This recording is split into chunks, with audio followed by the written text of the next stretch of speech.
Good morning MCL. नमस्कार दोस्तों, मैं मंगेश शेलार आपका होस्ट आज के इस एमसीएल ट्रेनिंग सेशन में आप सभी का तहे दिल से स्वागत करता हूं और आशा करता हूं कि आप सभी स्वस्थ और मस्त हैं। दोस्तों, जीवन की सबसे बड़ी खुशी वह काम करने में है जिसे लोग कहते हैं कि तुम ये कर नहीं सकते। और यकीन मानिए, जिन्होंने दुनिया में बदलाव परिवर्तन लाए हैं उन सभी का भी फर्स्ट हैंड एक्सपीरियंस शायद यही रहा होगा।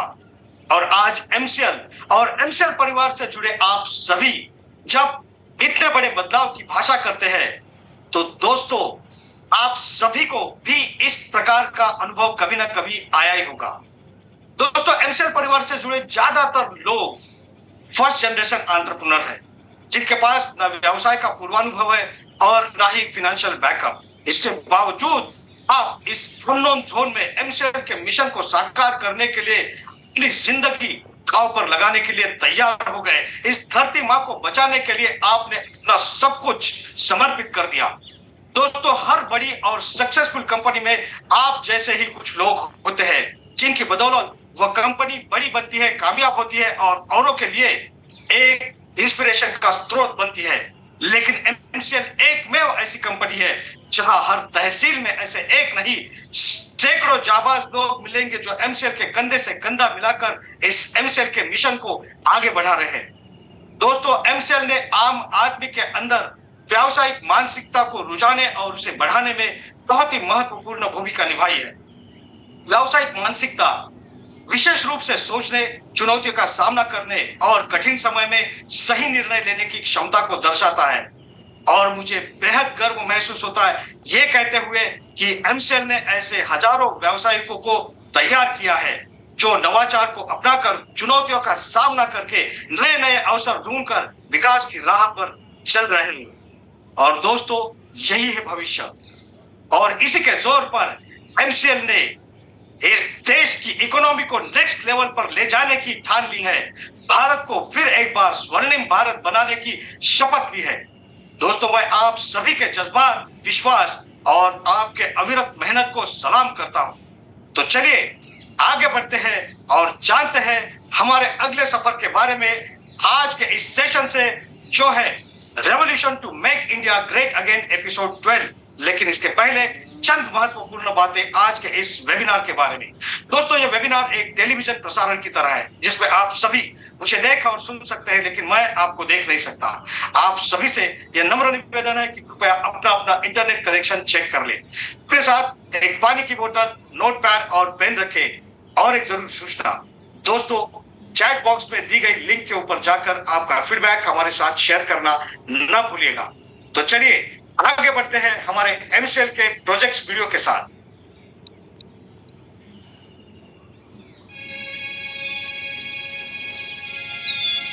प्रकृति हमारे जीवन का मूल है। जैसे वन्य जीव, पेड़ पौधे, जल, भूमि, वायु, मानव, ये सब पर्यावरण का एक भाग है। वैसे ही मैं भी पर्यावरण का एक हिस्सा हूं। कुदरत के वरदान से बना हुआ एक मानवीय आविष्कार हूं। मैं एमकोल हूं, जो पर्यावरण का समतोल बनाए रखने में मदद करता है। एक कोयला पर्यावरण का समतोल कैसे बना सकता है? कोयला स्वास्थ्य समस्याएं पैदा करता है। कोयला वायु प्रदूषण का कारण बनता है। कोयला प्राकृतिक आवास को नष्ट करता है। फिर कोयला समतोल कैसे बनाएगा? आपके इस सवाल का जवाब मेरे निर्माण के सफर में छुपा हुआ है।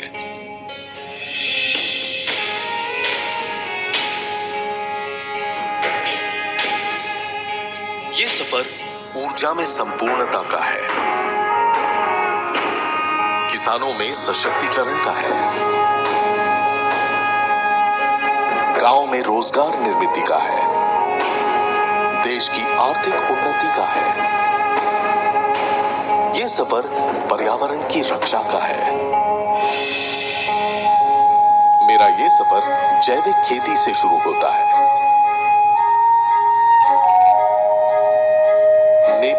घास मेरे उत्पादन का सबसे महत्वपूर्ण हिस्सा है। ये फसल उगाने में ज्यादा मेहनत नहीं लगती और इसकी फसल मिट्टी को सशक्त बनाती है। फसल पूरी तरह से तैयार होने के बाद उसे नैसर्गिक तरीके से सुखाया जाता है। सुखाने के बाद उसके अंदर पानी की मात्रा और कम करने के लिए घास को छोटे छोटे हिस्सों में काटकर भट्टी की गर्म भाप से गुजारना पड़ता है।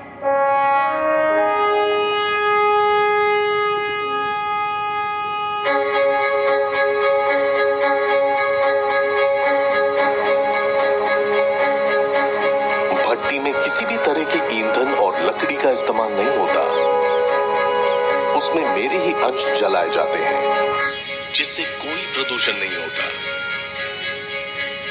नेपियर घास भट्टी में अच्छी तरह से सूखने के बाद आखिरी पड़ाव में मुझे वो रूप मिलता है जो मुझे प्रकृति की रक्षा करने की क्षमता देता है।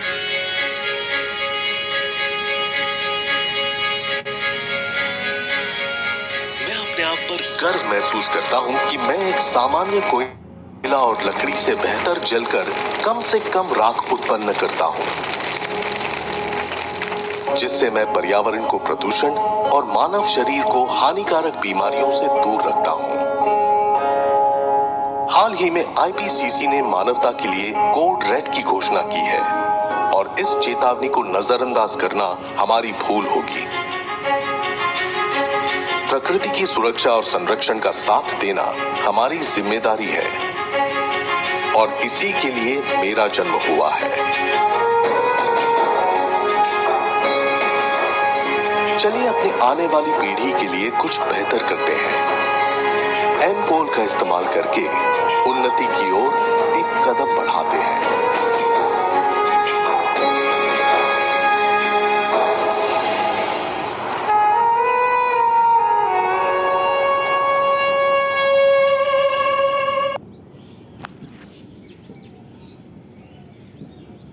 दोस्तों, अब मैं एमसीएल विजन, मिशन और कोर वैल्यूज पढ़ूंगा।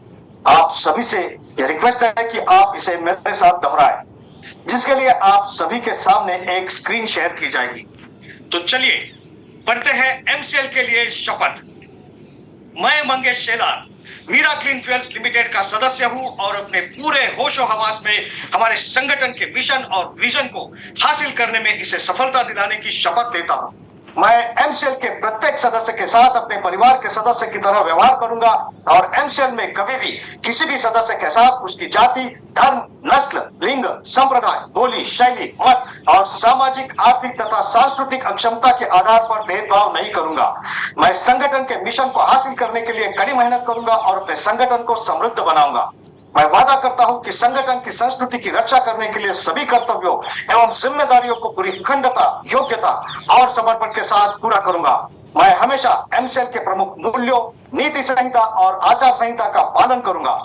एमसीएल के प्रमुख मूल्यों, नीति संहिता और आचार संहिता के खिलाफ किसी भी तरह के गलत आचरण के लिए हर कार्रवाई के लिए तैयार रहूंगा। मैं न्यायोचित आदेशों का पूरी ईमानदारी के साथ पालन करने और काम में किसी भी तरह की चुनौती का सामना करने के लिए तैयार रहने का वादा करता हूं। एमसीएल विजन 2030 तक भारत को ईंधन के क्षेत्र में आत्मनिर्भर बनाना। लक्ष्य एमसीएल एक ऐसी मूल्य श्रृंखला विकसित करने के लिए प्रतिबद्ध है जो ऊर्जा, पर्यावरण और आम लोगों को सशक्त बनाने के लिए समर्पित है। बुनियादी मूल्य नवाचार। कुछ नया करना है तो पुराने तौर तरीकों से काम करना बंद करें। पर्यावरणवाद। अगर पर्यावरणवाद के हित में सोचता कोई सिद्धांत है तो इससे बेहतर सिद्धांत दूसरा नहीं हो सकता। देशभक्ति। यह केवल भावना की बात नहीं बल्कि अपने देशवासियों की सेवा करने की योग्यता की बात है। नैतिक आचार संहिता। निष्ठा। हम अपने व्यवसायों में निष्पक्ष, ईमानदार, पारदर्शी रहेंगे और हम केवल सही काम करेंगे, भले ही कोई भी आसपास न हो। जिम्मेदारी। हमें जो काम सौंपा गया है उसके लिए हम 100% उत्तरदायी होंगे। साथ ही हम अपने ग्राहक, कर्मचारी, सदस्य, पूर्तिकार और समुदाय सहित सभी हितधारकों के प्रति उत्तरदायी होंगे। अनुराग। हम हर कार्य को मन लगाकर पूरे ध्यान के साथ करेंगे ताकि हमारे उत्पादन, हमारे नवीनीकरण, हमारे परिचालन और व्यवसाय के काम में सबसे ऊंचा मानदंड और गुणवत्ता का पालन हो सके। आदर। अपने सभी हितधारकों के प्रति हम हमेशा विनम्र और भरोसेमंद बने रहेंगे ताकि अपने हर चरण में अपनी प्रगति कर सके। मानवता। हम अपने व्यवहार से यह दिखलाएंगे कि हमारा एक ही धर्म है, मानवता की सेवा। आचार संहिता। हमारे एमसीएल के मिशन को हासिल करने के लिए एमसीएल से जुड़े हर व्यक्ति को आजीवन इस आचार संहिता का पालन और प्रचार करना चाहिए। गोपनीयता अनुरक्षण। एमसीएल आपको बहुमूल्य जानकारी सिखाती है और बांटती है। उस गोपनीय जानकारियों को अपने परिवार के सदस्यों और करीबी दोस्तों सहित किसी भी व्यक्ति को नहीं बताना चाहिए। आपको जो डिजाइन, ड्राइंग और दस्तावेज बताए और दिए गए हैं, उन्हें किसी भी व्यक्ति के साथ बांटने के लिए ईमेल न करें और ना ही इसकी फोटोकॉपी तैयार करें। जितनी जल्दी हो सके घमंड करना छोड़ दे। हमेशा शांत, विनम्र और सभ्य बने रहे। आलोचना, बुराई और परिवाद करना बंद कर दे। एमसीएल समुदाय में किसी भी व्यक्ति के बारे में बुरी बात न करे। एमसीएल के हितधारकों के बीच हर तरह के आर्थिक व्यवहार को लेकर हमेशा पारदर्शी बने रहे। याद रखें कि हमेशा धनराशि आपके द्वारा किए गए कष्ट की प्रतिफल होगी। किसी भी प्रकार के प्रतिस्पर्धी कारोबार, एमएलएम, धर्म या राजनीति को बढ़ावा देने वाली बातों की हमारे समुदाय में बिल्कुल भी अनुमति नहीं है। समय निष्ठा सफलता की कुंजी है। एमसीएल समुदाय द्वारा बुलाई गई हर बैठक के लिए सभी को समय पर उपस्थित रहना चाहिए। They find people who are best at different things and get them all on the same team. जी हाँ दोस्तों, इस बात को हम कतई झुठला नहीं सकते कि कोई भी एक इंसान सभी चीजों में बेहतरीन हो नहीं सकता, लेकिन जो अलग अलग विषयों में जिन्होंने महारत हासिल की है, उन सभी लोगों का नॉलेज, स्किल और एक्सपीरियंस साथ लाकर दूसरों की भलाई जो करता है, वही सच्चा लीडर कहलाता है। तो चलिए दोस्तों, अब मैं आप लोगों को ऐसे ही एक लीडर से मिलवाने जा रहा हूं, जिन्होंने ऐसी ही अपनी एक बेहतरीन टीम बनाई और प्रगति पथ पर चल पड़े हैं। So ladies and gentlemen, let's welcome our next speaker, having agility, authenticity and ability of delegation, Executive Director of MCL, Miss Prachi Dhone. Thank you Mangesh sir. नमस्कार। एमसीएल परिवार में एक बार फिर से मैं आप सबका स्वागत करती हूँ और चलिए हम बढ़ते हैं आज के वेबिनार सेशन की ओर। अगर एक किसान चाहे तो वो एक साइंटिस्ट बन सकता है, एक इन्वेंटर बन सकता है, क्रिएटर बन सकता है। और आज की जो कहानी है वो ऐसे ही एक किसान की है, जिनका नाम है सुनील शिंदे और वो जालना में रहने वाले। अभी ये जो है, इन्होंने खुद के आज 28 उपकरण बनाए हैं खेती के लिए जिसका उपयोग होता है। उसमें से कई उपकरण ऐसे हैं जिनको राष्ट्रपति भवन में भी सम्मानित किया है। लेकिन इम्पोर्टेंट ये है कि ये सामान्य किसान एक साइंटिस्ट कैसे बने, एक इन्वेंटर कैसे बने। तो उसकी जो कहानी है वो शुरू होती है 2016 में, जब जालना में इतनी बारिश आई कि पूरा गांव जो है लगभग 10 से 15 दिन बिना बिजली के रह रहा था। और ऐसे जब ये बिना बिजली के रह रहे थे तो ये पूरा जो चावल है उस पे ही दिन रात हम वो खाना खाते थे। लेकिन ये जो सुनील शिंदे जी है, इन्होंने देखा कि उनके घर पे एक कोने में जो चक्की नहीं बोलते, जिसको आटा निकालते हैं, जिसको मराठी में जाता ऐसा बोलता है, तो उन्होंने ऐसा देखा कि ये ऐसे ही पड़ा है जो कि पत्थर से बना रहता है। उन्होंने अपने माँ से पूछा और उसका इस्तेमाल उन्होंने करना शुरू किया। जब उन्होंने 2-3 दिन उससे आटा बनाया और उसकी रोटी जब खाई, तब उनको ख्याल में आया कि ये रोटी सेम जो गेहूं है जो मैं बाहर जाके चक्की से पीस के लाते हैं, और घर पे जब मैंने इसको पीसा और उसकी जब रोटी बनाई तो इस तरह डिफरेंस उसमें कैसे आया। जब उन्होंने अपनी माँ से पूछा तो उनकी माताजी बोली कि जब हम इसको इस जो पत्थर वाले इसमें आटे चक्की में पीसते हैं तो ऐसा होता है कि बहुत धीरे धीरे वो बाहर निकलता है, और जब धीरे धीरे ये जो आटा है वो बाहर निकलता है तो उसमें जो पोषक तत्व है वो वैसे ही रहते हैं, वो खत्म नहीं होते। जो कि बाहर हम चक्की में करते हैं तो वो खत्म हो जाता है, इसलिए जो टेस्ट है इसमें बहुत डिफरेंस आता है। ये चीज उनको बहुत, उन्होंने डिसाइड किया कि मैं इसी के ऊपर काम करूंगा। जब एक गेहूं है जिसको मैंने इतना मेहनत से बनाया है तो उसका वैसा ही पोषक तत्व रहने चाहिए जब सभी लोग उसको खाते हैं। उन्होंने उसके डिजाइन के ऊपर 4 साल काम किया और 4 साल काम करने के बाद में इन्होंने एक ऐसा साइकिल आटा चक्की बनाया जो घर में सेम वो जो पत्थर वाला है वैसे ही रहता है, जब मेट्रो सिटीज यहाँ पे हम साइकिलिंग और एक्सरसाइज करते हैं ताकि हमारा वेट कम हो सके, तो क्यों ना उसका ही इस्तेमाल हम इसलिए करें कि हम एक अच्छा आटा अपने घर पे खा सके। ऐसी तरह अभी ये उन्होंने जो आटा चक्की की साइकिल चक्की बनाई है, इसका जो डिमांड है वो महाराष्ट्र से लेकर अभी कर्नाटका और आजू बाजू के सभी स्टेट से उनको डिमांड आ गया है। आज इन्होंने बहुत सारे 28 उपकरण, जैसे कि जो रेशम का है वो रेशम का धागा अलग करने से लेके चंदन से लेके ऐसे बहुत सारे उपकरण बनाए हैं। और ये जो कहानी है एक मिसाल है कि एक किसान, जबकि ये सिर्फ 8वीं पास है, लेकिन उन्होंने अपने मेहनत की वजह से किसान के लिए बहुत सारे उपकरण बनाए। तो ये जो कहानी है एक मिसाल है कि एक किसान अगर डिसाइड करे कि उसको अपने ही जो उत्पाद है को और बेटर बनाने के लिए जो कुछ भी चीजें चाहिए इम्पोर्टेंट वो बना सकते हैं। ये जो कहानी है इसका भी मिसाल है कि हमारी जीवन शैली आज से कई साल पहले जो थी वो ज्यादा सस्टेनेबल थी और हम ज्यादा सस्टेनेबल खाते भी थे। इसलिए हम अगर देखते हैं तो हमारी उम्र और हमारी पूर्वजों की उम्र उसमें बहुत सारा डिफरेंस है। वो इसी के लिए बिकॉज उनकी जो जीवन शैली थी वो बहुत सस्टेनेबल थी।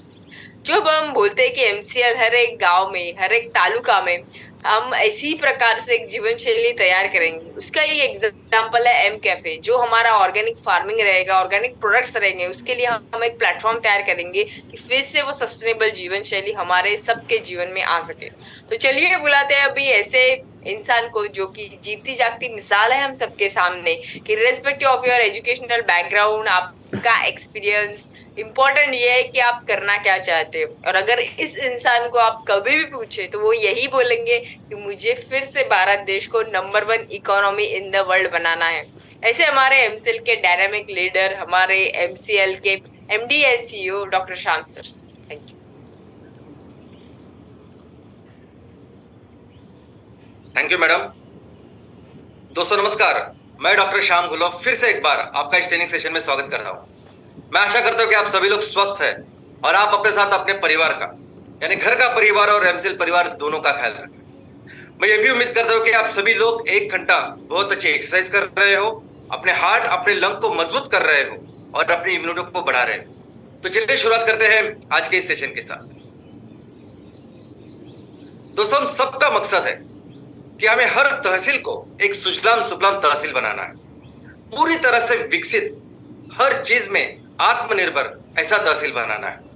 और यह भी हकीकत है कि हर तहसील की जो लेवल ऑफ डेवलपमेंट है आज की तारीख में अलग अलग लेवल पे है। कुछ तहसील ऐसे हो सकते हैं कि जिनकी जो रिसोर्सेज है वो अभी तक पूरी तरह से या डेवलप होना शुरू भी नहीं। तो ऐसी परिस्थिति में कैसे हम अपने तहसीलों को पूरी तरह से सक्षम, पूरी तरह से डेवलप बना सकते हैं, ये समझना, ये जानना, ये सीखना बहुत जरूरी है।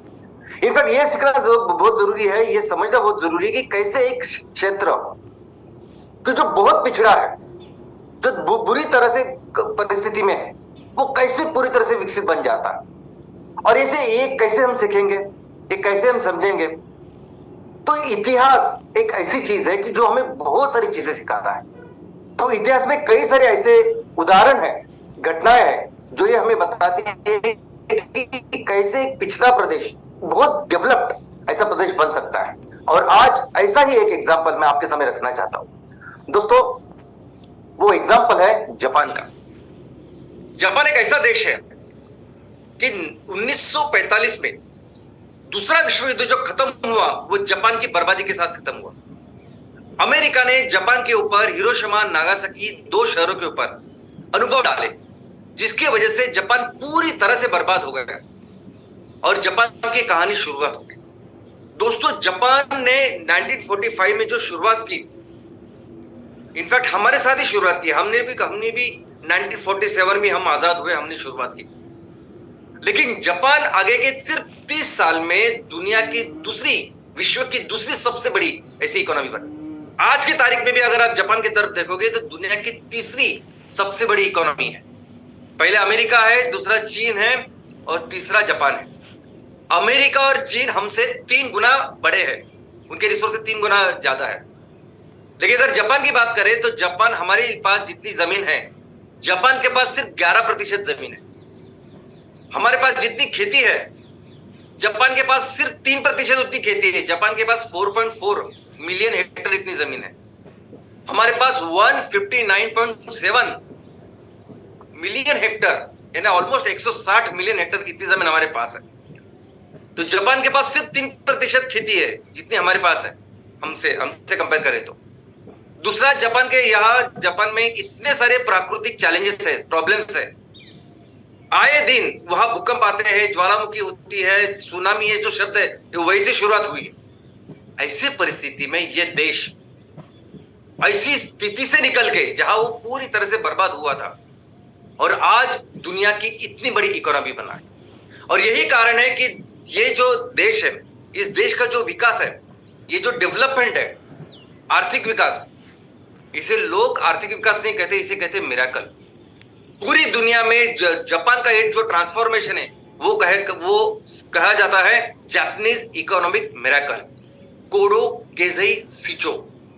और सही है, आप देखोगे तो पहले क्या था आपके सामने चित्र, और आज वो कैसी परिस्थिति में। तो कैसे हुआ ये सब कुछ, कैसे वो जापान जो इतनी बर्बाद हुआ था इतना डेवलप कैसे बना? तो इसके 4 प्रमुख कालखंड हैं। सबसे पहले देखते हैं तो पहला स्टेज वो कहते हैं रिकवरी स्टेज। दोस्तों, कोई भी जब दुर्घटना होती है, हादसा होता है, तो एक तो हमें शारीरिक या फिजिकल जो प्रॉब्लम होती है, फिजिकल जो डैमेज होता है तो होता ही है, लेकिन दूसरा होता है वो मेंटल डैमेज, मानसिक डैमेज। और उस सदमे से बाहर निकलना कभी कभी बहुत मुश्किल होता है। और सोचिए कि जापान के साथ क्या हुआ। जापान के साथ एक ऐसी दुर्घटना हुई जो इतिहास में सबसे डरावनी दुर्घटना में से एक है, और इसमें से जापान देश को पूरी तरह से बाहर निकलना था, लेकिन जापान ने वो काम किया। इनफैक्ट ये होने के बाद जो इकोनॉमी यानी दूसरा विश्व युद्ध खत्म होने के बाद जो इकोनॉमी तेजी से इमीडिएटली जो शुरुआत हुई उसमें से जापान एक था। लेकिन सिर्फ इतना ही नहीं हुआ, जापान का ये जब बर्बादी हुई 1945 में, उसके बाद इमीडिएटली एक बहुत बड़ा अकाल सूखा जापान में हुआ। यानी जापान के लोगों के पास बिल्कुल पैसे तो नहीं थे, लेकिन खाना भी नहीं था। वो तो अच्छी बात थी कि जापान को युद्ध में हराने के बाद अमेरिका की सेना जापान में थी, क्योंकि अमेरिका और सोवियत यूनियन यानी रशिया का जो शीत युद्ध की शुरुआत हुई उसके बाद, तो अमेरिका चाहता था कि वो जापान किसी भी हालत में रशिया के पास नहीं जाना चाहिए। तो अमेरिका के पूरी सेना वहां थी। उन सेना ने जो खाना लाया उसकी वजह से उनके जो खाने की जरूरत है वो पूरी हो। ऐसी परिस्थिति में जापान था, और ऐसी परिस्थिति में जापान ने फिर शुरुआत की रिकवरी की।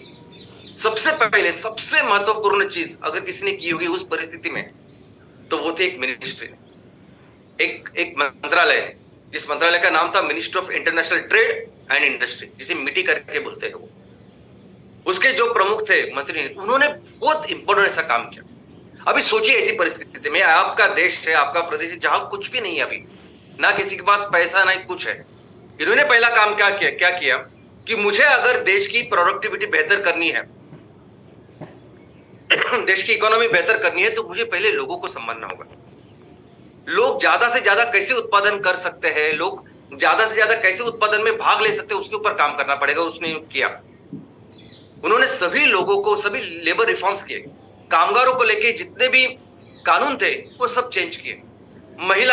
महिलाएं ज्यादा करके कैसे इस उत्पादन के क्षेत्र में आ सकती है, कैसे वो अपना हाथ बढ़ा सकती है, उन्हें उसके ऊपर उन्होंने फोकस किया। और देखा कि जापान के सभी नागरिक, महिलाएं, पुरुष, ये सभी एक होके कैसे इस उत्पादन क्षेत्र में काम करें, उसके ऊपर उन्होंने काम किया। दूसरा उन्होंने क्या किया, तो दूसरा भी इन लोगों के साथ हम क्या तैयार कर सकते हैं। अपने पास तो पैसे नहीं है, अपने पास पैसे नहीं है तो फैक्ट्री नहीं है, किसी का सपोर्ट नहीं जाना, तो इस परिस्थिति में हम क्या कर सकते हैं, तो बेसिक जो चीजें हैं, रॉ मटेरियल जो तैयार कर सकते हैं वो करते हैं ना, ताकि लोगों को 2 पैसे मिले, लोगों को रोजगार मिले। और वो उन्होंने किया। इससे कहते हैं इंक्लाइंड प्रोडक्शन मोड, यानी उन्होंने रॉ मटेरियल का प्रोडक्शन बढ़ाया। यानी उनके पास क्या थी, खेती थी, तो खेती में उन्होंने कॉटन, उनके यहाँ उनके देश में भी कॉटन या टेक्सटाइल इंडस्ट्री इंपॉर्टेंट इंडस्ट्री थी, तो उन्होंने कॉटन का उत्पादन बढ़ाया। उन्होंने वहां का जो कोल खदानें थी उसका उत्पादन बढ़ाया, स्टील का उत्पादन बढ़ाया, और ऐसी शुरुआत की। और दोस्तों उसी टाइम पे शुरुआत हुई कोरियन वॉर की। अभी कोरियन के साथ जो युद्ध था उसमें अमेरिका शामिल था, और अमेरिका के लिए जो सामान लगता था, जो आर्म्स एम्युनिशन लगते थे, तो बजाय वो अमेरिका से लाने से बजाय वो जापान ने उनको वो सप्लाई करना शुरू कर दिया, तो एक छोटा सा मोमेंटम वहीं से भी शुरुआत हुई। एक थोड़ी सी मैन्युफैक्चरिंग जापान में शुरुआत हुई कि जो अमेरिका के सेना के लिए जो अलग अलग चीजें उनके लिए बनाती थी। तो इस तरह से ये पहला जो फेज है 8 साल का था, जिसमें थोड़ी थोड़ी रिकवरी दून से शुरू हुई। लेकिन दूसरा जो फेज है दोस्तों, दूसरा जिसे कहते हैं हाई इंक्रीजिंग स्टेज, 18 साल का ये फेज है जापान का। ये 18 साल का फेज इतना इंपॉर्टेंट है। इस 18 साल में जापान ने वो करके दिया है जिसको फिर लोग करिश्मा कहते हैं, जिसे मिरेकल कहते हैं, जादू कहते हैं। क्योंकि इस 18 साल में ही वो देश जो 1945 के बाद उसके पास अनाज भी नहीं था, अनाज के लिए वो सेना भी रहे, बहुत बेसिक ऐसे प्रॉब्लम में जापान के लोग, पूरा देश था, वो देश इस 18 साल में विकसित देश बना। एशिया का, ईस्ट एशिया का पहला विकसित देश अगर कोई है तो वो जापान था। कैसे किया उसने? इस 18 साल में जो भी उन्होंने टारगेट्स रखे थे कि हमें हर साल इतनी प्रगति करनी, उससे कई ज्यादा प्रगति उन्होंने की और अपने देश को 18 साल में विकसित किया। कैसे? तो इसके लिए जो रीजंस थे, एक तो था एडमिनिस्ट्रेशन और दूसरा था किरेत्सु। देखते हैं एडमिनिस्ट्रेशन का बहुत इंपॉर्टेंट क्रूशियल ऐसा रोल है। इस एडमिनिस्ट्रेशन यानी वो व्यक्ति जिन्होंने नीति को संभाला था, वही व्यक्ति फिर इस देश के पंतप्रधान हो गए, जिनका नाम था हयातो इकेडा। और ये जो पर्सन है, ये इसके शिल्पकार है।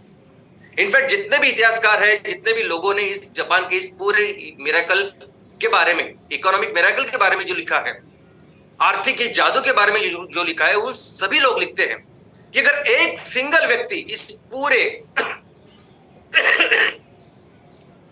ट्रांसफॉर्मेशन के लिए अगर कोई रिस्पॉन्सिबल है, एक सिंगल व्यक्ति की वजह से अगर कोई हुआ है, तो ये आदमी है हयातो इकेडा। इन्होंने क्या किया? तो इन्होंने सबसे पहले अपने देश का जो फोकस है वो मैन्युफैक्चरिंग के ऊपर दिया। दोस्तों, मैन्युफैक्चरिंग बहुत ज्यादा इंपॉर्टेंट होती है। अगर किसी भी क्षेत्र का अगर हमें विकास करना है, अगर किसी भी क्षेत्र का इकोनॉमी का आर्थिक विकास करना है ना, तो सबसे जरूरी होता है मैन्युफैक्चरिंग। बिकॉज मैन्युफैक्चरिंग क्या करता है कि आपके इकोनॉमी की जो हर क्षेत्र है उसको डेवलप करता है। रॉ मटेरियल लगती है मैन्युफैक्चरिंग के लिए, तो रॉ मटेरियल का मतलब है खेती, रॉ मटेरियल के मतलब है किसान। तो अगर आप मैन्युफैक्चरिंग करोगे तो इनडायरेक्टली आप किसानों का सक्षमीकरण करो, किसानों को पैसे दिलाओगे, किसानों की परिस्थिति बेहतर करोगे, और बाद में ट्रांसपोर्टेशन और बाकी सब कुछ होता है। और ये उन्होंने किया। उन्होंने क्या किया? अपने देश में जितने भी बैंक्स थे उनको कहा कि आप जो भी इंडस्ट्रियल यूनिट्स है, जो भी मैन्युफैक्चरिंग के यूनिट्स है, उनको सबको बहुत सारा लोन दो, बहुत सारा पैसा दो, बाकी कुछ देखो मत, लेकिन उनको बहुत सारा पैसा दो। और ऐसा उन्होंने दिलाया। अब ये सभी जो बैंक है, ये पैसा कहां से लाती? उनकी वो पैसा कहां से लाती? तो सेंट्रल बैंक से लाती। जैसे हमारे पास आरबीआई है, वहां उनके पास है बैंक ऑफ जापान। अब ये बैंक ऑफ जापान उनको इतना पैसा देती थी।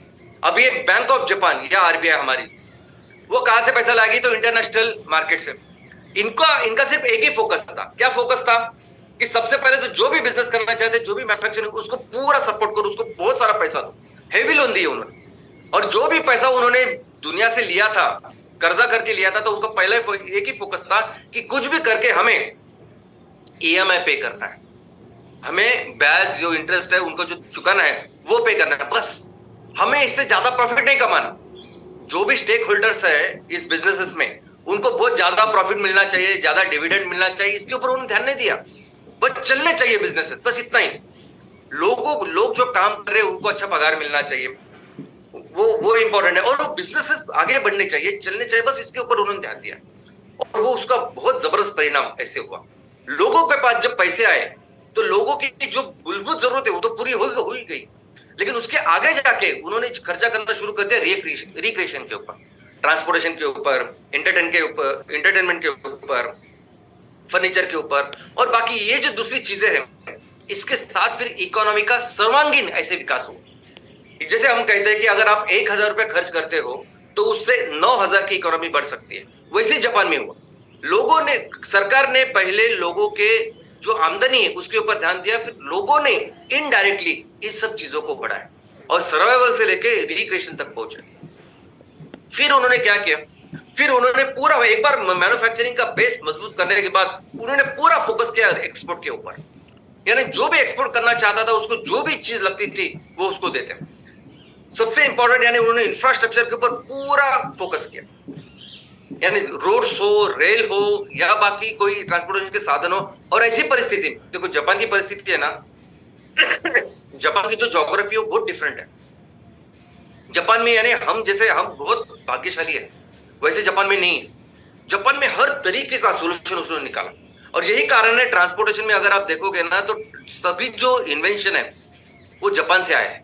आज हम लोग जो बुलेट ट्रेन की बात कर रहे हो, बुलेट ट्रेन हम लोग जापान से ही वो टेक्नोलॉजी ले रहे हैं और कर रहे हैं।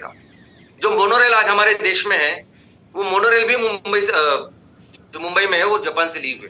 अच्छा, हर चीज के ऊपर उन्होंने काम किया और इस चीज के बेस पर उन्होंने अपने देश का जो इस 18 साल की स्टार्टिंग में जो उनकी इकोनॉमी सिर्फ $91 बिलियन थी जीडीपी, उसको 12 गुना बढ़ाया 18 साल में, 12 गुना, यानी $1,065 बिलियन, यानी 12 गुना इकोनॉमी बढ़ाया। 2 गुना, 3 गुना, 4 गुना नहीं, 12 गुना बढ़ाया। दोस्तों इन्होंने भी शुरुआत की उदारीकरण की, जागतिकीकरण की।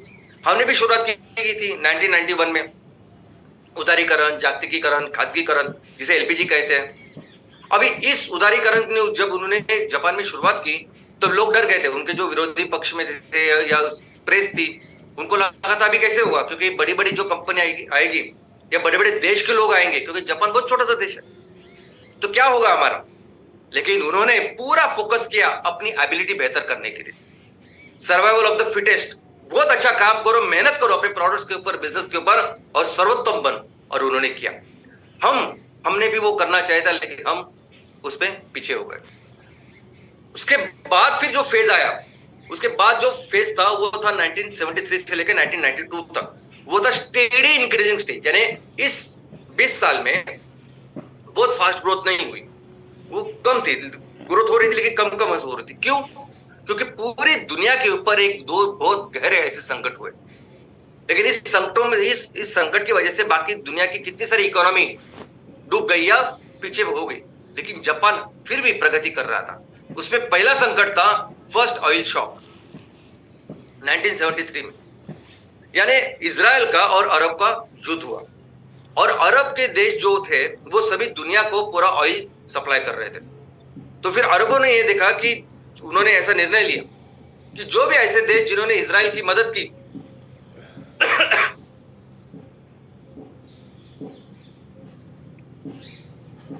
पोल्यूशन की वजह से खांसी है, बाकी कुछ। तो उन्होंने यह फैसला लिया कि जो भी ऐसे देश है कि जिन्होंने इजराइल की मदद की उनको हम ऑयल नहीं देंगे। तो उसमें था कनाडा, जापान, यूएस, ये सभी लोग, और उसमें बहुत गहरा संकट हुआ।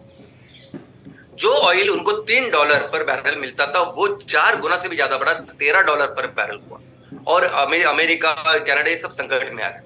दूसरा, उसके बाद एक सेकंड ऑयल शॉक हुआ 78-79 में, यानी उस टाइम ईरान में वहां लोक आंदोलन हुआ, बहुत बड़ा लोक आंदोलन, जिसकी वजह से ईरान के जो राजा था वो तख्त बदली हो गया। लेकिन और इसके वजह से ईरान का जो ऑयल प्रोडक्शन था वो सिर्फ 4% कम हुआ। लेकिन इस चीज को, इस घटना को दुनिया ने बहुत गंभीरता, बहुत ओवर रिएक्शन किया। जो ऑयल $13 पर बैरल था वो 39 यानी 3 गुना बढ़ा और इससे बहुत सारे प्रॉब्लम दुनिया के इकोनॉमी की शुरुआत हुई। इनफैक्ट अमेरिका, कनाडा ऐसे देश है, अमेरिका स्पेशली, वो यहाँ हुआ फिर घूमने लगा कि कैसे मुझे ऑयल मिलेगा।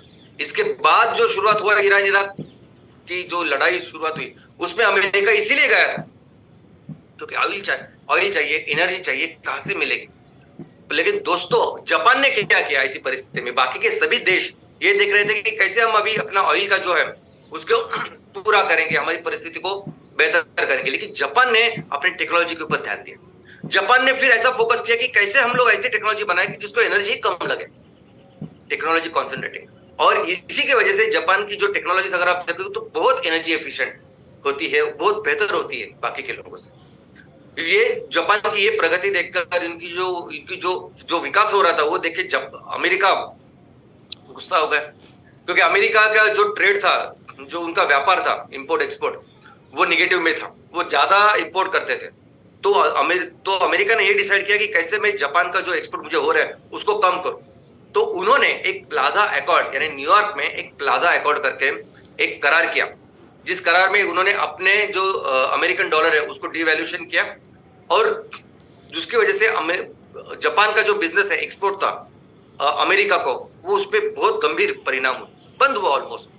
अभी ऐसी परिस्थिति में भी जापान ने क्या किया, ऐसी परिस्थिति में फिर जापान ने देखा कि चलो मैं आज अमेरिका ने अपने दरवाजे बंद किए मेरे लिए, नहीं करना चाहता हूं बिजनेस मेरे से, तो मैं और किधर बिजनेस कर सकता हूं, और बाकी के देश कौन से वहां पे अपना माल बेच सकता हूं। तो देखिए सोच, हर परिस्थिति को, हर प्रॉब्लम को उन्होंने अवसर में बदला, संकट को अवसर में बदला, और वैसे ही हुआ। और आज भी अगर देखोगे तो आज ये जो कालखंड चल रहा है, जो फेज चल रही है उनकी, उसको लो इंक्रीज फेज कहते हैं। इसका कारण एक तो ये है कि जापान में जो पॉपुलेशन है, पॉपुलेशन ऑलरेडी कम हो रहा है, डिक्लाइनिंग है ना, पॉपुलेशन उतना ही नहीं, स्टेडी तो है लेकिन कम हो रहा है। लोगों का जितने लोग हैं वो उतने ही है, कम होते जा रहे हैं, और वहां लेकिन उनकी जो गुणवत्ता ये है, प्रोडक्शन प्रति व्यक्ति जो आउटपुट है वो बहुत दुनिया में बेस्ट है, और आज वही से वो जापान चला जा रहा है। तो दोस्तों, एक आपने जापान में देखा कि जापान ने किस तरह से, यानी ऐसी परिस्थिति की जहां पूरे खाने पीने के हमारे प्रॉब्लम थे, कुछ नहीं था हमारे पास, ना लोगों के पास पैसा था, ना सरकार के पास कुछ भी नहीं था, ना किसका सपोर्ट था, उससे लेके आज वो दुनिया की तीसरी सबसे बड़ी इकोनॉमी है, तीसरी सबसे बड़ी, अमेरिका, चाइना और बाद में जापान। ये पूरी परिस्थिति देखने के बाद आपने ऊपर से देखा, लेकिन और एक उनका एक राज था कि जिसकी वजह से जापान की कंपनियां दुनिया में इतनी बड़ी कंपनियां बनी, और वो राज क्या था, वो राज था एकता। एकता यानी क्या, तो मैं आपको बताता हूं दोस्तों, दुनिया की सबसे बड़ी ताकत अगर कुछ है ना तो वो है एकता। अगर हम सभी लोग एक आ गए ना तो आपको अंदाजा ही नहीं हम क्या कर सकते हैं। जब अंग्रेज हमारे देश में आए, अंग्रेज हमारे देश में 350 साल रहे, हमारे देश में 150 साल तक उन्होंने एब्सोल्यूट राज किया हमारे ऊपर। कितने कम थे, इतने कम थे कि अगर हम एक खो जाते ना तो कुछ घंटे में उनको हमेशा के लिए निकाल देते हमारे घर से, हमारे देश से, लेकिन ऐसा किया नहीं। अंग्रेजों ने 350 साल सिर्फ एक ही चीज के ऊपर काम किया, एक ही प्रिंसिपल के ऊपर काम किया, फोड़ो और राज को। भाई भाई के बीच में झगड़ा किया, गांव में जो दो घरों के बीच में झगड़ा, दो गांव के बीच में झगड़ा, हर पॉसिबल मुमकिन जो जगह थी वहां उन्होंने लोगों में झगड़ा किया, और देखा कि वो लोग एक ना हो पाए। यहां तक कि जब उन्होंने हमें आजादी भी दी, आजादी भी देश के टुकड़े करके ही हमें दी। तो ये नेगेटिव एग्जांपल है कि किस तरह से एकता न होने के कारण ये सब कुछ हुआ। लेकिन इसका पॉजिटिव एग्जांपल अगर कुछ है तो पॉजिटिव एग्जांपल है जापान। पॉजिटिव एग्जांपल है उनकी बिजनेस करने का तरीका, जिसे हम कहते हैं किरेत्सु, जापान कहते हैं, जापानीज लोग कहते हैं किरेत्सु। तो क्या है किरेत्सु? तो किरेत्सु दोस्तों एक ऐसा तरीका है बिजनेस करने का कि जिसमें एक छत के अंदर कई सारे कंपनियां, कई सारे बिजनेसेस एक छत के अंदर काम करते हैं, एक फैमिली में काम करते हैं। वो तरीका, ये लोग एक फैमिली में बंधे होते हैं। जरूरी नहीं कि ये सभी जो कंपनियां हैं एक ही क्षेत्र में काम करती, हो सकता है कि ये अलग अलग क्षेत्र में काम करती, लेकिन ये यूनाइटेड, एक दूसरे के साथ कोऑपरेटिव में, एक दूसरे के साथ मिलकर ये बिजनेस करते हैं, और इसी को कहते हैं किरेत्सु। दोस्तों ने समझिए कि ये एक तरह से एक कोऑपरेटिव नेटवर्क है। अभी कोऑपरेटिव में अभी हमने कैसे कोऑपरेटिव यानी सहकार, अभी सहकार में अभी तक हमने कैसे देखा कि किसानों की कोऑपरेटिव संस्था होती है, लोगों की कोऑपरेटिव संस्था होती है, लोग एक दूसरे के साथ मिलकर बिजनेस करने की कोशिश करते हैं, कुछ अच्छा काम करने की कोशिश करते हैं। वैसे जापान ने क्या किया, तो जापान में किस तरह से बिजनेस करते हैं, तो जापान में जो अलग अलग तरह की कंपनियां हैं वो एक दूसरे के साथ इस एसोसिएशन में सहकार में काम करते हैं। कोई कंपनी है जो रिसर्च डेवलपमेंट में काम करती है, कोई कंपनी है जो टेक्नोलॉजी में काम करती है, कोई कंपनी है जो लॉजिस्टिक में काम करती है, कोई खेती में काम करती है। ऐसे अलग अलग लेवल की कंपनी, यानी आप जिस क्षेत्र में काम कर रहे हैं उस क्षेत्र में या किसी भी क्षेत्र में ये सभी कंपनियां एक होकर एक छत के नीचे काम करती है। इन सभी कंपनियों के बीच में जो एसोसिएशन होता है वो ज्यादा करके सामाजिक होता है, यानी एक अच्छे मकसद के साथ वो काम करते हैं, मोर देन टेक्निकल। देखो टेक्निकल, लीगल है, इतना सब कुछ टर्म्स कंडीशन है, और इसलिए हम एक दूसरे के साथ काम कर रही है, ये बहुत सेकेंडरी है। वो एक भावना के साथ काम करते हैं कि हमें मिलकर अपने पूरे ऑर्गेनाइजेशन को, हमारे फैमिली को एक बड़ा काम करना है, बड़ा बिजनेस करना है। जैसे, और इसमें एक जो कंपनी होती है ना, वो एक प्रमुख कंपनी होती है जो बाकी के कंपनियों को फिर सपोर्ट करती है। जैसे भी एग्जांपल टोयोटा का है। टोयोटा ये जो कंपनी है, ये इसी संकल्पना या इसी तरीके से काम करती है। दुनिया में आज जितनी भी कंपनियां हैं, यानी 500, वो फॉर्च्यून 500 होता है ना, जो टॉप की जो 500 कंपनियां हैं, उसमें से पहले 10 में 6वें नंबर पर टोयोटा कंपनी है। आज दुनिया में जितनी भी कार कंपनीज है, नंबर 1 कंपनी है टोयोटा। अभी इसमें क्या होता है, तो इसमें टोयोटा मेन कंपनी है और कई सारे अलग अलग कंपनी जो अपना अपना काम करती है। ऐसा समझे कि कोई सिर्फ टायर में काम कर रहा है, कोई सिर्फ टेक्नोलॉजी काम में काम कर रहा है, कोई सिर्फ हेडलाइट्स पे काम कर रहा है, कोई लॉजिस्टिक ट्रांसपोर्टेशन में काम कर रहा है, और ये सभी कंपनियां अपने अपने तरीके से काम कर रही है। ये सभी कंपनी को जो सपोर्ट करती है वो मेन उनकी सेंट्रल कंपनी होती है। जब इसकी शुरुआत हुई थी जापान में विश्व युद्ध के बाद 1945 के बाद, तब इनिशियली ये रोल करते थे बैंक जो मेन सेंट्रल ऑर्गेनाइजेशन होती है जो सबको पैसा देती थी, लेकिन वो टाइम था। अभी ऐसी चीज है कि होंडा हो, टोयोटा हो, मित्सुबिशी हो, जो मेन कंपनी होती है वो सबको सहारा देती है, सबको फंड चाहिए, सबको कोई सपोर्ट चाहिए, वो करती है। और स्पेशल चीज ऐसी होती है कि इन सबका एक दूसरे के अंदर स्टेक्स होता है, शेयर्स होते हैं। हर कंपनी के पास थोड़े थोड़े करके शेयर्स होते हैं। तो एक पूरी फैमिली है टोयोटा की या उसके, और उसमें जो इतने भी कंपनियां काम करती है, अपने अपने क्षेत्र में बेस्ट काम करती है और एक दूसरे के साथ शेयर होल्डिंग से वो कनेक्टेड है।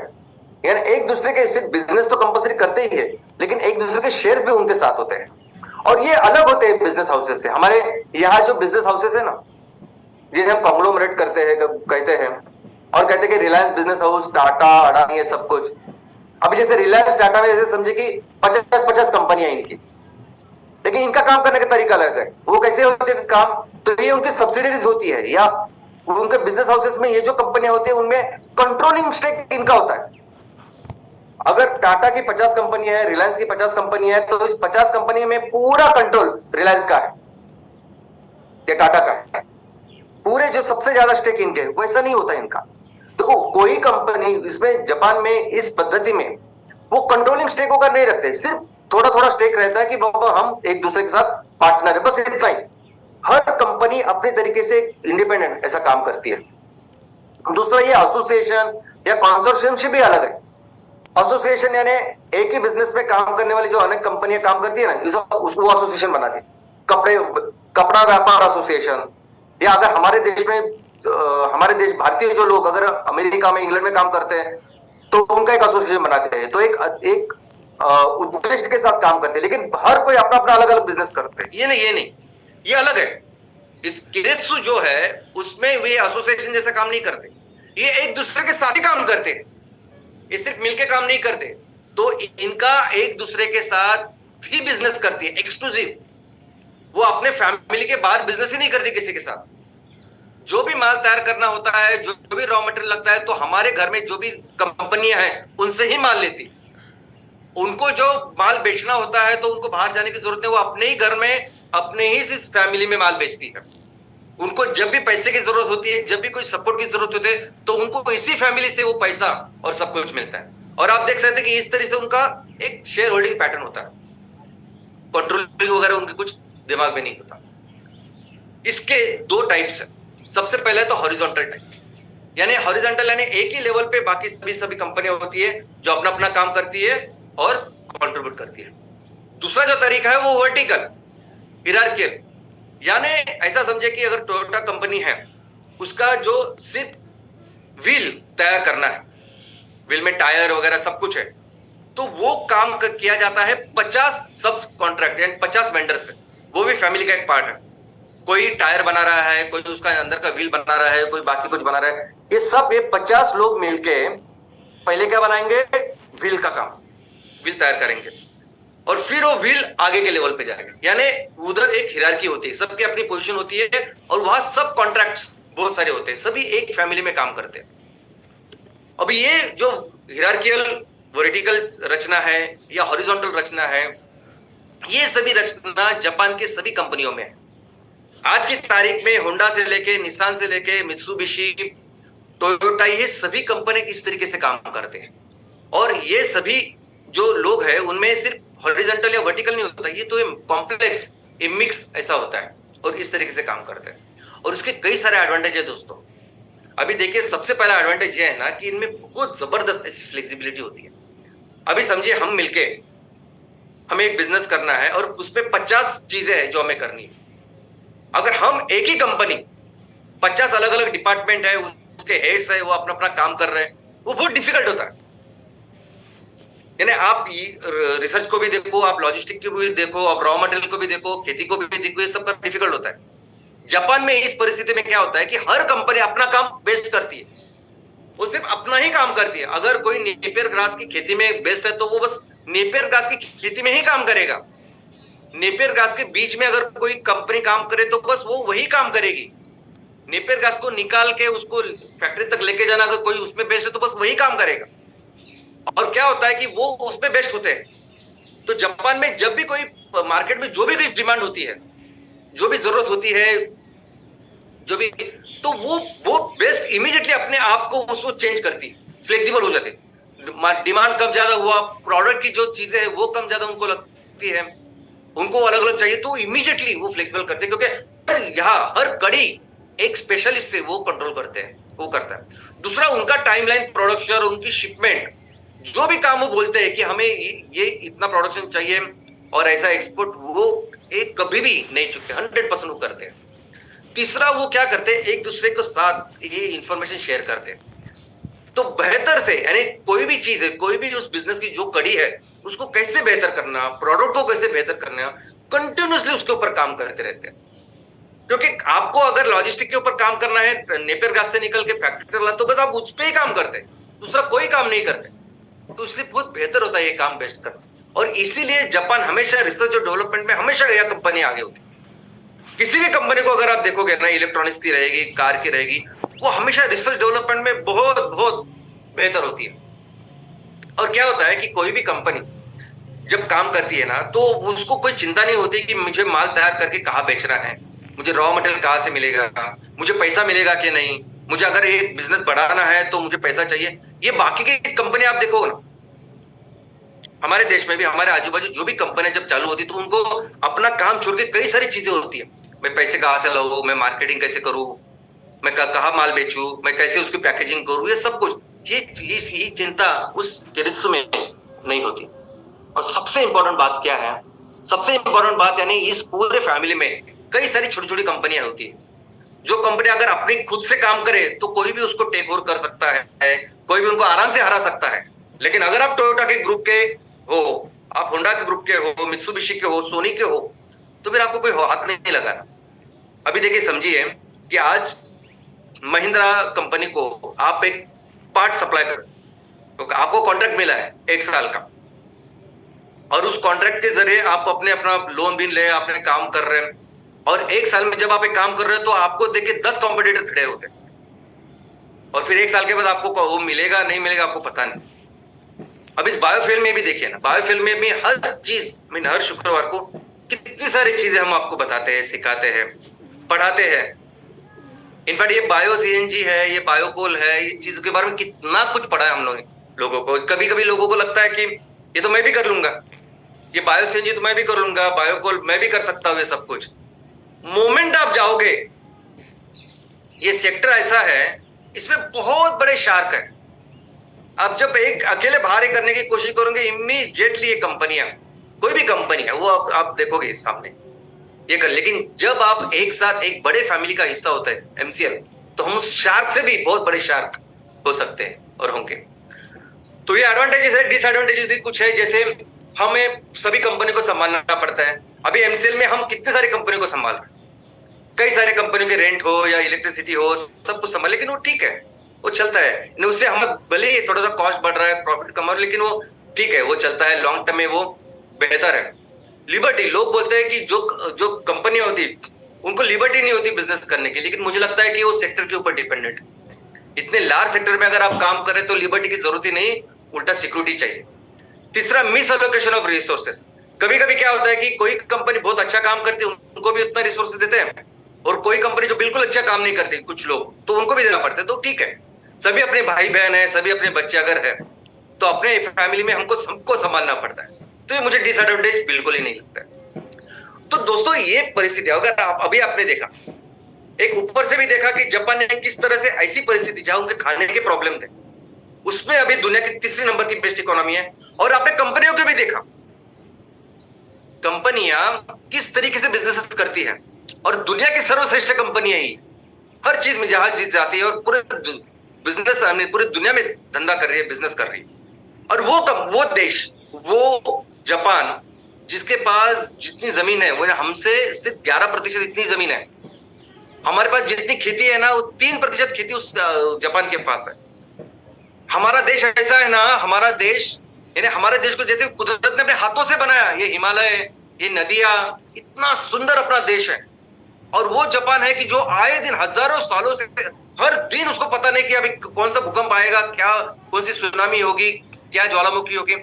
लेकिन ऐसी परिस्थिति में भी अगर जापान इतना कुछ कर सकता है दोस्तों, सोचिए हम क्या, हमारा पोटेंशियल क्या है। यानी इस पे कोई संदेह नहीं है, कोई अलग बात नहीं है कि अगर हमने दुनिया में हजारों सालों तक दुनिया के नंबर 1 इकोनॉमी हम थे, उसमें कोई संदेह नहीं कि 40% जीडीपी हम बना रहे थे हजारों सालों तक। इतना काम, क्योंकि हमारे पास उतना सब कुछ था। जापान ने वो किया, वो मिराकल है, वो चमत्कार है, वो सब उसको मिराकल कर सकते हैं। लेकिन हमारे पास वो मिराकल है ही नहीं। ये हमारी ये कैपेबिलिटी है, ये हमारी, ये हम कर सकते हैं, ये किया है। लेकिन सिर्फ जो चीज जो है, जो हमें आज समझनी पड़ेगी कि वो तरीका समझना पड़ेगा। हमारे पास वो सब कुछ है जिससे हम दुनिया की नंबर 1 इकोनॉमी आराम से बन ही सकते हैं, यानी बनने ही चाहिए हम लोग। सिर्फ हमें सीखना पड़ेगा तरीका, हमें समझना पड़ेगा तरीका, कौन से तरीके से काम करना है। ये तरीका ही गेम चेंजर है। ये तरीके से जो हम काम करेंगे ना, वही तरीका हमारे देश को फिर से नंबर 1 की इकोनॉमी बनेगा, और वही ये तरीका है। कोई भी काम एमसीएल में हम लोग करते हैं ना, कोई भी काम जो आपको आज शायद अच्छा नहीं लगता होगा, आपको लगता होगा क्यों ऐसे काम कर रहे हैं, क्यों लोगों को इतना 10,000 15,000 मेंबर, या कुछ एमवीपी करना, एमयूपी करना, कुछ फंडिंग को हाथ नहीं लगाते, ये ऐसा नहीं करते, वैसा नहीं करते, क्यों ऐसा करते हैं लोग। हर कोई चीज, इस फ्राइडे वेबिनार से लेके सैटरडे सेशन से लेके हर कोई चीज अगर हम आपको करने के लिए बोलते हैं, वो इसीलिए बोलते हैं क्योंकि हमें दुनिया की नंबर 1 कंपनी बननी है, और हम बहुत जल्दी बनने वाले हैं। आप विश्वास नहीं करेंगे, इतने जल्दी एमसीएल दुनिया की नंबर 1 कंपनी बनेगी। यानी आपको लगता है ना कि देखते देखते कुछ कंपनियां हैं बड़ी हो जाती है, देखते देखते कंपनी $1 बिलियन बनती है, इतना सारा पैसा लेती है, बड़ी बड़ी कंपनियां बन जाती है। आप क्यों नहीं करते वैसे? अगर हमको ऐसा काम करना होता तो 2.5 साल पहले जब वो पहला हमारा बायो सीएनजी या एमसीएनजी का जो पूरा बड़ा प्लांट था ना कोलर का, वो पूरा होने के बाद पूरा था, बस उतना काफी था। उसके बाद अभी तक अगर हमने इन लोगों जैसा काम किया होता तो अभी बहुत बड़ी कंपनी हम बन चुके होते, बहुत बड़ी कंपनी, इनसे ज्यादा जो आप देख रहे हो। लेकिन नहीं करना वैसे कि जहां लोग अपने आप को बेच के, अपना भविष्य बेच के सब खड़े पड़े हो रहे हैं, हमको नहीं करना वैसे। दूसरी बात, ये जो तरीका है काम करने का, कि मैनुअल नहीं, आप एसओपी दो, मैनुअल दो, इंस्ट्रक्शंस दो, फिर हम काम करेंगे, ऐसा कुछ नहीं देती एमसीएल, नहीं देती। हमको चाहिए कि आप वो तरीका डेवलप करो, आप वो विचार, आप वो सोचने का तरीका डेवलप करो, पर्सपेक्टिव डेवलप करो। कई सारे ऐसे इश्यूज है, कई सारी ऐसी चीजें हैं जो सॉल्व करने के लिए कोई एसओपी नहीं मिलेगी आपको, कोई इंस्ट्रक्शन नहीं मिलेगा। ये जो प्याज का प्रॉब्लम है, ये प्याज का प्रॉब्लम इसलिए क्योंकि सबको पता है। लेकिन अगर आपके तहसील में, आपके गांव में किसानों के कोई प्रॉब्लम्स है, कोई सोयाबीन तैयार कर रहा है, कपास तैयार कर रहा है, और कुछ प्रॉब्लम्स है, वो कैसे सॉल्व करेंगे हम? वो सॉल्व करने के लिए कोई मैनुअल नहीं मिलेगा, कोई एसओपी नहीं मिलेगी, कोई इंस्ट्रक्शन नहीं देगा आपको करना पड़ेगा वो। अगर आपके गांव में अगर कई सालों से पीने के पानी के प्रॉब्लम्स है, महिलाओं के लिए, बच्चों के लिए और परिवार को लिए, कौन सॉल्व करेगा? वो कैसे सॉल्व करेंगे? कौन देगा उसके लिए इंस्ट्रक्शन, एसओपी? आपको इसके लिए डेवलप करना, यही हमारी सोच है, यही हमारा काम है। और ये हमारा जिस तरीके से हम लोग बिजनेस कर रहे हैं ना, ये हमारा एक सहकार मॉडल ही है, जिसमें हर एमएसएस, हर एमवीपी, हर एमयूपी एक दूसरे के साथ सहकार में काम कर रहे हैं। एक दूसरे के साथ वो हर कोई अपना बिजनेस डेवलप करने की कोशिश कर रहा है। एंड मैं तो कहता हूं कि एमवीपी सिर्फ देखे कि ग्राम पंचायत में कितना ज्यादा बिजनेस में कर सकता हूं, वैसे बेहतर कर सकता हूं, करो आप पूरे तरह के। बाकी जो सपोर्ट हम देंगे ना, एमयूपी अपने बिजनेस डेवलप करें, एमएसएस अपने बिजनेस डेवलप करें। इनफैक्ट हमारा तो ऐसा है, ऐसा मॉडल है कि जिसमें हम कहते हैं कि ये जो एंटरप्रेन्योरशिप है, उद्योजकता है, वो आखिरी इंसान तक जाए, आखिरी किसान तक जाए। उसको भी लगे अगर मेरे पास 1 एकड़ जमीन है तो उस 1 एकड़ जमीन में करूं क्या, मैं खेती करूं, मैं पशुपालन करूं, क्या करूं मैं। और ये तरीके से, यानी कोई इंस्ट्रक्शन देके नहीं, तो आप डेवलप करो। आज कितना अच्छा एग्जांपल मैडम ने बताया, एक 8वीं पास किसान क्या कर सकता है, ऐसे बनने के यही हमारा तरीका है। और इसलिए हम लोग ये काम कर रहे हैं, इसलिए वो बना है कि आपको अपनी कंपनी को बढ़ा के 10,000 करोड़ की कंपनी बननी है। पहले तो आईपीओ में लेके जाना है उसको, और बाद में पूरा तहसील का विकास करके 50 से लेकर 70,000 करोड़ की कंपनी आपको बनानी है। ये आसानी से कर सकते हैं, क्योंकि उतना दिया है कुदरत ने हमें, भगवान ने अपने हाथों से दिया है। और हर तहसील की अपनी एक स्टोरी, अपनी कहानी है। मैं यहाँ आपको एसओपी या ये करके नहीं बता सकता कि आप जाओ और ये करो। ये जो 5V का मिशन है ना, 100% एम्प्लॉयमेंट, 100% हमारे किसानों का सक्षमीकरण, तो हमारा किसान आज क्या तैयार कर रहा है, उसके ऊपर हम क्या बिजनेस कर सकते हैं, क्या मैन्युफैक्चरिंग कर सकते हैं, हमारे महिला बचत क्या कर सकते हैं, युवा क्या कर सकते हैं। ऐसा करके वो बिजनेस हमें पहले 10,000 करोड़ और बाद में 70-80 हजार करोड़ का लेके जाना है। और ऐसा करके फिर हम जाएंगे, हम अपने देश को दुनिया की सबसे बड़ी अर्थव्यवस्था बनाएंगे। और उतना है पोटेंशियल। और ये जो तरीका हमने डेवलप किया है ना, ये जो एमसीएल का बिजनेस मॉडल है, ये ना किसी को फॉलो किया है, ना कल कुछ पढ़ा है और आज मैंने बताया, ऐसा नहीं। 20 साल जिन्हें हमें जिनको हमने फॉलो किया है, जो हमारी प्रेरणा है, जो हमारी श्रद्धा स्थान है, जिनसे हमने इतना सब कुछ पढ़ा है, उनकी मेहनत से, उनके विजन मिशन से, उनके सोच विचार के कारण है। और वो भी सोच विचार आज से नहीं है, हजारों सालों से है। दोस्तों, आज कुछ साइंटिस्ट कुछ चीजें तैयार करते हैं और उनको नोबेल पारितोषिक मिलते हैं, नोबेल मिलता है उनको। उनसे कई गुना बहुत ज्यादा ऐसा हमने हजारों साल पहले तैयार किया है। हमारे जो ऋषि मुनि जैसे साइंटिस्ट हैं ना, आप सोच नहीं सकते इतने आगे की सोच थी उनकी, इतना आगे का काम उन्होंने किया है। इसलिए ये जो बिजनेस मॉडल हमने डेवलप किया है ना, ये बहुत नेक्स्ट लेवल का है। ये ऐसे कोई भी गांव नहीं होगा, ऐसा कोई भी तहसील नहीं बचेगा जिसको पूरी तरह से डेवलप हम न कर पाए। इस तरह का ये बिजनेस मॉडल है।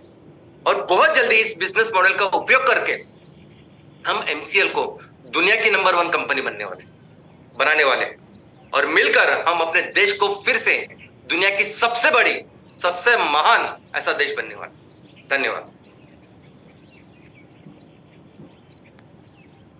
जापान जैसे देश ने, जिसने फिनिक्स पक्षी की तरह, पंछी की तरह अपने आप को फिर संवारा, और उसके लिए उन्होंने क्या चीज का इस्तेमाल किया, क्या दिमाग का इस्तेमाल किया, ये चीज आज हमें शाम ने बताई। और वो था मैन्युफैक्चरिंग इंडस्ट्री को बढ़ावा देना एक लंबी सोच के साथ। तो जी हाँ, गुड मॉर्निंग एमसीएल इंडिया परिवार, और बड़े वेबिनार, शाम से ट्रेनिंग वेबिनार, हमारे सोच पे एक जोधा प्रहार।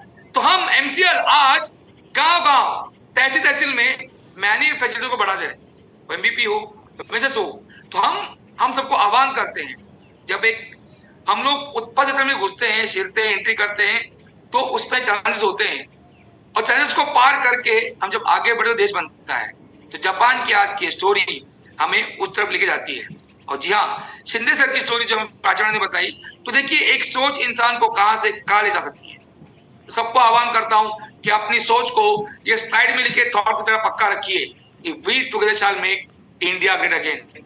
Thank you very much all MSS और चैनल पार्टनर्स और बीडीए, सीनियर कंसल्टेंट्स एंड परिवार। मैं मुबारक कहूंगा कि जी हाँ, हम सबको ये देश की मिट्टी का वास्ता है और एमसीएल ही भारत का रास्ता है। जय हिंद, जय एमसीएल।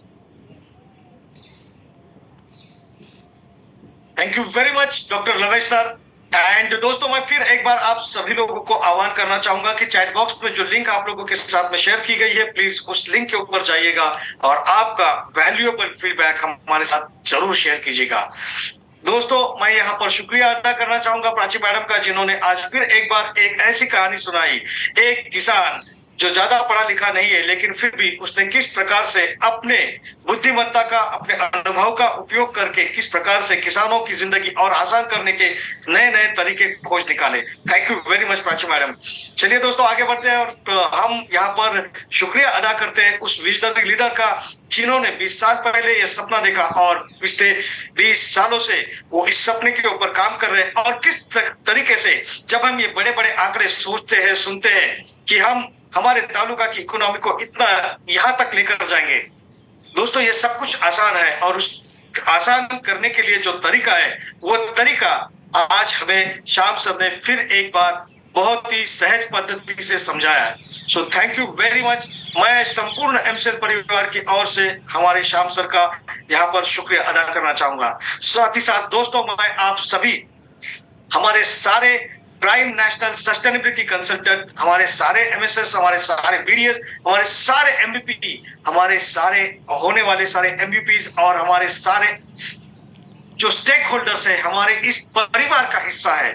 जी हाँ दोस्तों, आप सभी के उस विश्वास के कारण ही आज एमसीएल यहाँ तक पहुंच चुका है। और दोस्तों जल्द ही वो दिन आएगा जब एमसीएल दुनिया की नंबर 1 की कंपनी बनेगी और फिर एक बार हम भारत देश को उस स्वर्णिम भारत में तब्दील करेंगे। दोस्तों मैं आप सभी से ये रिक्वेस्ट करूंगा कि आप अपना, अपने परिवार का और संपूर्ण एमसीएल परिवार की सेहत का ख्याल रखिएगा। और फिर एक बार हम मिलेंगे अगले शुक्रवार। तब तक के लिए मैं मंगेश शेलार, आपका होस्ट, आप सबसे अलविदा कहता हूं। धन्यवाद। आज का सेशन यही समाप्त हुआ।